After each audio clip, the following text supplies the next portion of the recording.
এই ব্যবস্থা যদি নেওয়া যায়, আজকে নিলে সুই কি হবে জানো? কি হবে?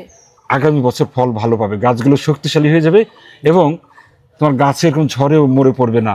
এবং আমরা দেখব যে আমাদের কিন্তু 150-200 টাকা দিয়ে তখন আর ডাব কিনে খেতে হবে না। এবং নারকেল গাছের যারা মালিক আছেন তারাও কিন্তু লাভবান হবে, সজীব নাকি? ইনশাল্লাহ।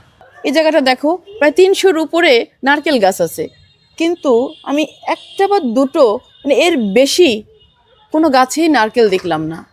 কি মনে হয় তোমার, বলো তো? আমরা যখন স্থানীয় মানুষের সঙ্গে কথা বলেছি বুঝছো, তারা বলেছে যে এই যে কাছে হচ্ছে পায়রা তাপ বিদ্যুৎ কেন্দ্র, সে তাপ বিদ্যুৎ কেন্দ্রের ছায়ে এসে পড়ে অনেক গাছের পাতা এরকম কালো হয়ে গেছে। আবার কেউ কেউ বলে যে ফোনের টাওয়ার হয়েছে, এই কারণেও পড়ে আসলে। তা প্রথমে তোমাকে আমি বলি, এখান থেকে তাপ বিদ্যুৎ কেন্দ্র প্রায় 35 থেকে 40 মাইল দূরে, ওখান থেকে ছায়ে এসে শুধু নারকেল গাছে ইফেক্ট করবে, এটা আসলে সেটা কি শুধু এইখানেই পড়বে? আমি তো সারা দেশের অবস্থায় দেখি, আমি তো গ্রামে গ্রামে যখন ঘুরি, মানে সব বাড়িতেই নারকেল গাছ দেখলে না কেমন যেন ভেতরটা হাহাকার লাগে। তোমার মনে আছে আমরা রংপুরের পীর গাছায় গেলাম, একটা রাস্তার পাশে হাজার হাজার নারকেল গাছ, কোনো গাছে কোনো নারকেল নেই, ডাব নেই, কিন্তু কোনো ডাব বা নারকেল এগুলো চোখে পড়ে না। এটা বুঝলাম। তাহলে যদি তাপবিদ্যুৎ কেন্দ্রে ছাই জবে হবে, রংপুরে কেন হলো? আবার আর একটা কি কথা বলে কেউ কেউ জানো? কি? অনেকেই বলে এই যে টেলিফোনের টাওয়ার, ওই যে মোবাইল টেলিফোনের যে বড় বড় টাওয়ার, ওইটার নাকি যে তরঙ্গ, সেই তরঙ্গের কারণে নাকি এই নারকেল গাছগুলো মরে যাচ্ছে। তাহলে অন্যান্য ফল তো হচ্ছে। হ্যাঁ, আমার কথা হচ্ছে এইটাই। আমি এর মধ্যে খবর নিয়েছিলাম বিটিআরসিতে, মানে মোবাইল টাওয়ারের যে তরঙ্গগুলো সেটা হচ্ছে কোনো ফল ফলাকে নষ্ট করার মতো না, বুঝছো? তাই আমরা এখানে পেয়ে গেছি। আমরা আছি এখন কুয়াকাটায়। এটা হচ্ছে পর্যটনের যে মোটেল এবং ইউথ সেন্টার বলে এটাকে, বিশাল কোম্পানি। তুমি যে বললা 300-র উপরে, হ্যাঁ, এখানে যে পরিচর্যা করে গাছগুলো, মানে শুধু নারকেল গাছই আছে 300-র উপরে, আরো অন্যান্য গাছ তো আছেই। হ্যাঁ, কত ফুলের গাছ, খুবই সুন্দর করে সাজানো। মানে এরকম একটা জায়গায় একটা সময় কাটালে না মনটা এমনিই ভরে যায়। দেখো বিশাল পুকুর আছে লেকের মতো, গাছগুলো যে পরিচর্যা করে, আমরা তার কাছেই শুনবো যে ঘটনাটা কি। ও আর একটা কারণ আছে সেই জানো, কিছু কিছু গাছের দেখবা ডালপালা পড়ে গেছে। আসলে এই গাছগুলোকে এত ঝড় ঝাপটা সহ্য করতে হয়। উপকূল এলাকায় কুয়াকাটায় ঝড় ঝাপটা অনেক গাছ মরে যায়। কিন্তু আরেকটা কথা আছে, দেখবা পৃথিবীর অনেক উপকূলীয় এলাকায় তো অনেক নারকেল গাছ আছে, সেগুলো তো পড়ে না কেন? মূল ঘটনা কি তাহলে? এখানকার নারকেল গাছগুলো শক্তি হারায় ফেলেছে, দুর্বল হয়ে গেছে। আমরা একটু শুনি এখানে যে এই গাছগুলো 300 নারকেল গাছ এবং পুরো কম্পাউন্ডের যে গাছগুলো পরিচর্যা করে তার কাছে সব গাছের যে মালিক আসলে সেই হচ্ছে আমরা পেয়ে গেছি। এই যে নারকেল গাছগুলো যে মরে যাচ্ছে কেন বলেন তো, আপনার কি মনে হয়? আচ্ছা, এটা এক ধরনের ছত্রাক, যেটা সাদা সাদা একটা পোকা আছে। এই পোকাটা অ্যাসিড জাতীয়, যেটা নারকেল গাছের উপর আক্রমণ করে, বা ওদের একটা আছে বিষাক্ত আয়রন আছে ওদের শরীরে, যেটা আমরা প্রস্রাবের মতো ব্যবহার করে ওরা। এটার কারণে গাছের পাতা কালো হয়ে যায়। আবার এক ধরনের এরা বিষাক্ত কারণে আপনার এটা সমস্যাটা দেখা দিচ্ছে। তো সজীব, আমার একটা প্রশ্ন আছে। এটা একটা ভাইরাস। হ্যাঁ, ভাইরাস, এটা মানে সাদা মাছি যেটাকে বলি আমরা আসলে, এর কি কোনো প্রতিকার নেই? হ্যাঁ আছে, এটার জন্য কীটনাশক আছে, বা কীটনাশক ব্যবহার করলে এটা সম্ভবত ঠিক হয়। এবার আমাকে একটু বলেন তো সজীব, যে অনেক গাছ না মানে পাতা পড়ে যাচ্ছে, ভেঙে গেছে মাথা, কারণ কি আসলে? আচ্ছা, এটা আপনাদের ঝড়ের কারণে হচ্ছে।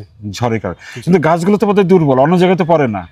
না, অন্য জায়গায় পড়ে না, এটা বিশেষ না। এখানে আপনার এই যে ভাইরাসের কারণে অনেক অনেক গাছ মরে গেছে, বা এদের পাতা শুকিয়ে গেছে, যার কারণে এগুলোর প্রতি আক্রমণ বেশি হয়, বা বাতাস আসলে। আপনার কি মনে হয় সজীব এটা কোনো সমাধান নাই? হ্যাঁ, সমাধান অবশ্যই আছে। খুঁজেছেন কি সমাধান? হ্যাঁ, সমাধান খুঁজেছি বা অনেক চেষ্টা করছি। হ্যাঁ, কিছুটা হয়, আবার 100-র ভিতরে আনালো 80টার ভিতরে সম্ভব। মানে শুধু সজীবের উদ্দেশ্যে না, যাদের নারকেল গাছে এরকম হয়েছে সবার উদ্দেশ্যে আমি বলতে পারি, বুঝছো? এটার কিন্তু সলিউশন খুব সহজ আছে। কি? এখানে সজীবকে দেখছিলাম এই যে এই জায়গাগুলো যে পরিষ্কার করে, বুঝছো, সে এখানকার যে উচ্ছিষ্ট ডালপালাগুলো হয়, সে ডালপালাগুলো, তুমি ফুলের ছবি তুললা, হ্যাঁ, ডালপালা যেগুলো হয় সে এক জায়গায় একটা নিচু জায়গায় সে ফেলে দেয়, ওখানে মাটির মধ্যে থাকে, উপরে মাটি দিয়ে দেয় নাকি সজীব? তারপর সেটা কি হয়? এটা দিয়ে সার হয়। মানে একদম পিওর জৈব সার সজীব উৎপাদন করছি। এবার আমি গাছের ব্যাপারে বলি। এই গাছের যেটা হচ্ছে আপনার পটাশ এবং বোরনের ঘাটতি হচ্ছে, যার জন্য গাছগুলো দুর্বল হয়ে যাচ্ছে। পটাশ আর বোরন কি করবে সজীব জানেন? পটাশ আর বোরন যেটা করবে সেটা হচ্ছে ফুল থেকে গাছের যে ফল হবে এবং ফলকে ধরে রাখার জন্য স্থায়িত্ব যে শক্তি দরকার, জি। এটা দিবে পটাশ আর বোরন। জি। আপনার যে জৈব সার আছে এটা দিবেন। আর বাজারে এই সাদা মাছি দূর করার জন্য কিছু কীটনাশক আছে। জি। একটা সমস্যা আছে সজীব, যে আপনি কীটনাশক পেলেন, সে কীটনাশকে গাছে উপরে স্প্রে করবেন কিভাবে? এটা মেশিন আছে, মেশিন আছে, তা আপনারা করেননি কেন এখনো? আমরা এটা 2বার করা হয়েছে, আম গাছে করছি, আবার সাথে সাথে এটাও করছি, করার পরে কিছুটা কমছে। এবার আমি বলিছি, দেখো সেটা হচ্ছে এই কীটনাশক যেগুলো আছে, টিডো নামের বিভিন্ন ধরনের কীটনাশক আছে সাদা মাছি যে ছত্রাক, মানে সাদা মাছি এবং ছত্রাক যেগুলো আছে দূর করার জন্য।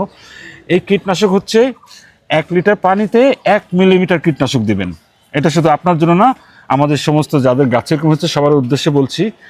কীটনাশক হিসেবে 1 মিলিমিটার কীটনাশক হচ্ছে 1 লিটার পানিতে দিয়ে স্প্রে করতে হবে এবং 15 দিন পর পর। এরকম হয়তো 30 দিন 45 দিনে, মানে 3বার একটা কোর্স করবেন।